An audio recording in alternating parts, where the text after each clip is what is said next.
প্রিয় বন্ধুগণ, আত্মিক বাক্য চ্যানেলের পক্ষ থেকে আরেকটি বার আপনাদের প্রত্যেককে স্বাগতম জানাই। আর আমি আশা করছি যে ঈশ্বরের অনুগ্রহে আপনারা প্রত্যেকেই ভালো আছেন আর প্রভু আপনাদেরকে তার অনুগ্রহতে রেখেছেন। বিশেষ করে বন্ধুগণ, আগের ভিডিওতে আমরা দেখেছিলাম যে মরিয়মের কাছে কি প্রার্থনা করা উচিত কি না, সেই বিষয়ে আমরা দেখেছিলাম। আজকে আমরা আরেকটা এই প্রার্থনার সম্বন্ধে বিষয়কে আমরা দেখে নেব। তার পূর্বে বন্ধুগণ, আপনাদেরকে প্রত্যেককে অনুরোধ করতে চাই, যারা আমার এই চ্যানেলে প্রথমবার আসছো এবং যারা এই ভিডিওটি দেখছো, প্রত্যেকের কাছে অনুরোধ, আপনারা সাবস্ক্রাইব করতে ভুলবেন না এবং আপনাদের বন্ধু বান্ধবদেরকেও এই সঠিক বিষয়টি জানার জন্য শেয়ার করুন। তো আসুন আমরা এখন আমাদের বিষয়ে আসি। যে বিষয়টি হচ্ছে সেটা হচ্ছে হেল মেরি প্রেয়ার কী এবং কেন করা হয়। বন্ধুরা, হয়তো অনেকেই প্রথমবার হেল মেরি প্রেয়ার সম্বন্ধে শুনলে নেই, হয়তো এই প্রথমবার এই হেল মেরি প্রেয়ার ওয়ার্ডটি অনেকে হয়তো প্রথমবার শুনেছ। যারা প্রথমবার শুনলে তারা কমেন্ট বক্সে নিশ্চয়ই জানাবেন।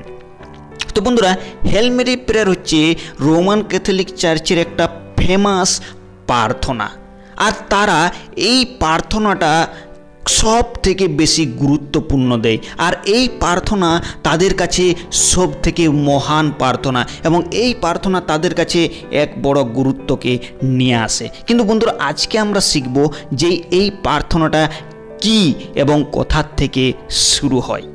বন্ধুরা, প্রথমে আমরা জেনে নিই যে এটা শুরু কোথার থেকে। যদি আমরা পবিত্র শাস্ত্র বাইবেল আসি, শাস্ত্র অনুসারে, তো সেখানে যে ঘটনাটাকে নিয়ে তারা শুরু করেছে সেটাকে আমরা দেখে নেব।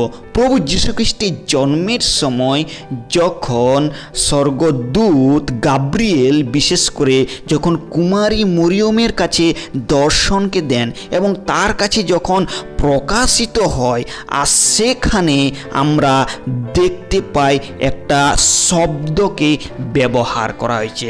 গাব্রিয়েল যখন কুমারী মরিয়মের কাছে যখন প্রকাশিত হন, তখন তাকে বলা হয় যে নারীগণের মধ্যে তুমি ধন্যা। আর সেই বিষয়টা আমরা পাবো লুক লিখিত সুসমাচার তার 1 অধ্যায় 28 পদে। সেখানে এরকম লেখা আছে, দূত গৃহ মধ্যে তাহার কাছে আসিয়া কহিলেন, ওই মহানুগৃহীতে মঙ্গল হোক, প্রভু তোমার সহবর্তী, নারীগণের মধ্যে তুমি ধন্যা। তো এখানে কি লেখা আছে? নারীগণের মধ্যে তুমি ধন্যা। আর তার কাছে সব থেকে বেশি যেটা গুরুত্বপূর্ণ, মঙ্গল হোক। গাব্রিয়েল দূত তাকে এসে পরে বলছে যে তোমার মঙ্গল হোক। এই ওয়ার্ডটাকে তারা ধরে থাকে। আরেকটিবার, দ্বিতীয়বার যেটা দেখা যায়, যখন মরিয়ম ইলিসাবেতের কাছে দেখা করতে যাচ্ছেন, আর সেই সময়ে যখন পৌঁছে যখন মঙ্গলবার দেয়, আর সেই সময়ও এই ওয়ার্ডটি আরেকবার ব্যবহার করা হয়। 1 অধ্যায় 42 পদে। 1 অধ্যায় 42 পদে যদি আমরা দেখি, সেখানে লেখা আছে, পবিত্র আত্মা পূর্ণ হইল এবং উচ্চরূপে মহা আনন্দ করিয়া বলিলেন, নারীগণের মধ্যে তুমি ধন্য এবং ধন্য তোমার জঠরের ফল। তো এখানেও দেখতে পাই যে নারীগণের মধ্যে তুমি ধন্য। তো এই কথাটার মধ্যে যে দূত তাকে দর্শন দিয়ে বললেন, আর সেটা তাদের মধ্যে বিশেষ একটা গুরুত্ব, যে দূত তাকে এসে বলল যে তুমি ধন্য। আর এটা ইংলিশে যদি আমরা বিশেষ করে দেখি, তো এখানে হেল শব্দটি ব্যবহার করা হয়েছে। এবার দেখবো আমরা এই শব্দটির মানে কি। হেল এটা হচ্ছে গ্রিক একটা শব্দ। হেল শব্দের অর্থ হচ্ছে গ্রিকে, সেটা হচ্ছে চেয়ার। আর ইংলিশে যদি এটা আমরা অনুবাদ করি তাহলে যার অর্থ বার হয় রিজয়েস বা বি গ্লাড। রিজয়েস মানে হচ্ছে আনন্দ করা বা উৎসাহ, মানে প্রফুল্ল হওয়া বা আনন্দিত হওয়া। আর সেখানে আমরা দেখতে পাই সেই মরিয়মকে সেই দূত বলছে যে আনন্দ করো, কেননা তুমি নারীগণের মধ্যে হচ্ছ ধন্য। আর এই আওয়ার্ডটিকে নিয়েই তারা একটা প্রার্থনা সৃষ্টি করে। হেল শব্দটি হচ্ছে রিজয়েস, আনন্দ করো। আর তারপর কার কাছে দর্শনটা আসছে?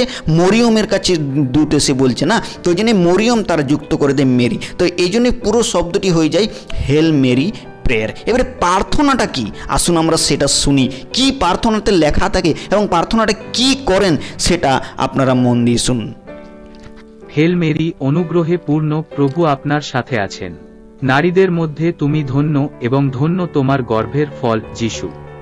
পবিত্র মেরি, ঈশ্বরের মা, এখন আমাদের পাপীদের জন্য প্রার্থনা করুন এবং আমাদের মৃত্যুর সময়ে। আমিন।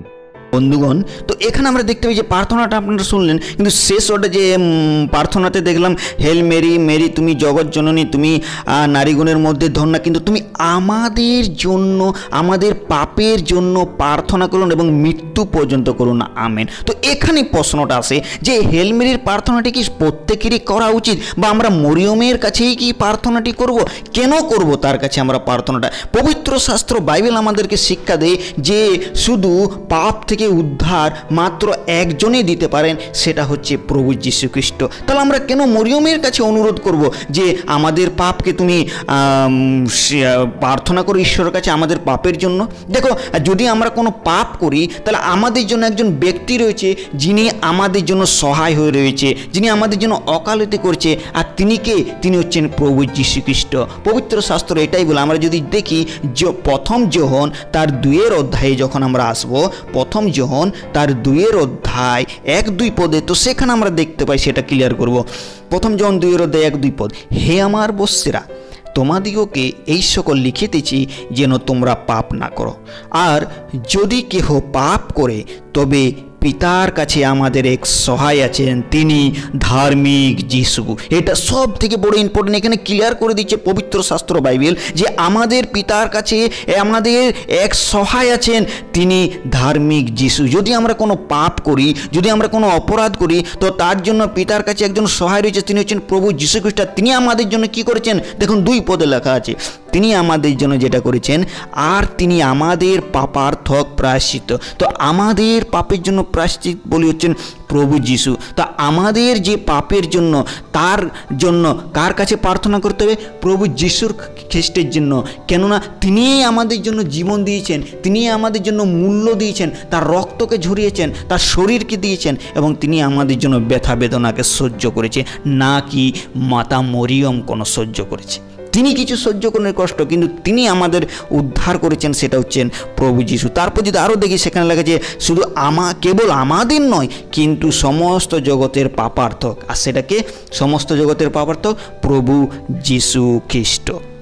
দ্বিতীয় বিষয় চলে আসে আরেকটি বার আমরা, যেটা হচ্ছে দ্বিতীয় বিষয় যেটা বলা হয়েছে, যে সেটা যদি আমরা যখন আরেকটা যেটা বিষয় বললো যে আমাদের মৃত্যু পর্যন্ত, কিন্তু প্রভু যীশু কি বলেছেন তার শিষ্যদেরকে, যে তোমরা যখন প্রার্থনা করো তখন তোমরা আমার নামে প্রার্থনা করো, তোমরা যদি কোনো যাচ্চা করো আমার নামে যাচ্চা করবে।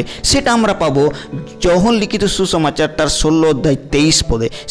এরকম লেখা আছে লাস্ট পার্টে, তোমাদিগকে বলিতেছি, পিতার নিকটে যদি তোমরা কিছু যাচ্চা করো, তিনি আমার নামে তোমাদিগকে তাহা দিবেন। এখানে আমরা দেখতে পাই যে পিতার নামে তিনি যা কিছু যাচ্চা করবেন, তো আমার নামে তোমাদিগকে তাহা দিবেন। তো এখানে কি লাগবে? যদি আমরা কোনো যাচ্চা করি, জন্য কিছু চাই, তো আমরা কার নামে চাইব?